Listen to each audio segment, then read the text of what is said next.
Well,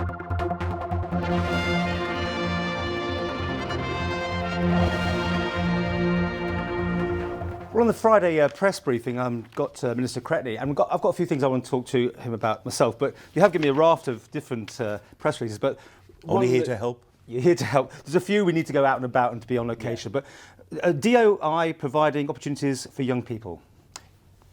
Well, we hear all the time about young people not in employment, education or training, and you know that those figures have been rising, and that's a worrying aspect. And so one of the really positive things that my department's been able to do recently is that there are 10 young people who previously were in that category of person who have now got 6 to 9 months training opportunities within my department, and hopefully we'll be able to continue that because it's been a real success, and it's across various elements of the department: public rights of way, the harbours division, on the regeneration aspect. All across the various elements of the technical work which is required for my department, and young people have got involved and they seem to be enjoying it as well, and so hopefully it will give them the right impetus to try and seek more permanent work. Okay, that's your good news. Now let's talk about other things. The sea terminals back in it. I mean, we interviewed John Quay the other week, very adamant that the sea terminal's got better options of being a bus station, whatever you want to call it, interchange. You have been yourself, or your previous ministers have ruled that out. But I thought, for balance, it might be worth hearing again from your views on this as using it or making better use of the sea terminal. Yes, I think the official line has always been that the sea terminal is, at certain times in particular, it would not work as a bus interchange facility because it's kind of very, very busy. I think that's the principal thing. Other than that, if you looked at the facilities that exist there, such as the great offering in terms of the Costa Coffee and the W.H. Smith's and the area where people can go and wait in comfort and warmth, and there's toilets, it's ideal.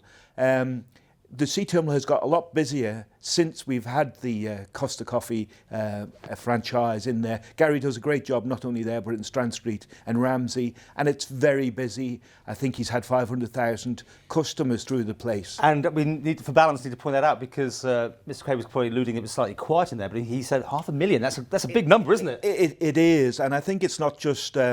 they go there as a leisure place, perhaps because they can get parked out of hours, and it's just very convenient, and lots of people are in there every time I go in the office or when I come out the office late at night. Do you really see it as a place for civil servants to work in? I mean, you've got the old Crow's Nest, which is lovely offices up there, beautiful offices, all with mirrored glass so we can't see what's going on almost in there. I mean, isn't it perceived as a bit of a place that could be used for better usage than what it is now than just offices? I'm always open to look at uses within the sea terminal whilst I'm minister in this department. I'm old enough to remember when Carlo had the restaurant. Me too. At the Crow's Nest, and not only that, but I'm sure you're old enough to remember him doing cookery on Manx Radio. Now, who could ever do cookery on Manx Radio? But Carlo managed to do it with Andy Mack. Absolutely, Andy Mack, who did the Manor as well. There you go. Yeah. Another programme there, anyway. Yeah. But so what you're saying? What? Just come forward with ideas? Well, we're always happy to consider anything.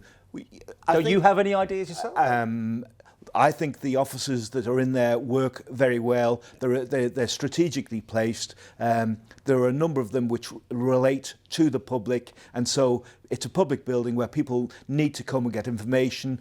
For example, we've got the Welcome Centre there where people can come and get tickets for the Villa Gate or whatever, or the buses. Everyone's disputing that. I'm thinking everyone's talking about all upstairs and those areas which, to me and to other people, would maybe think they could be used for more tourist-related or leisure-related activities. Well, if you're thinking specifically about a restaurant, opening up the Crow's Nest again as a restaurant, I think the experience recently has been that it's a difficult time, it's a challenging time. So I think it's probably unlikely that people will come forward with that idea at the moment.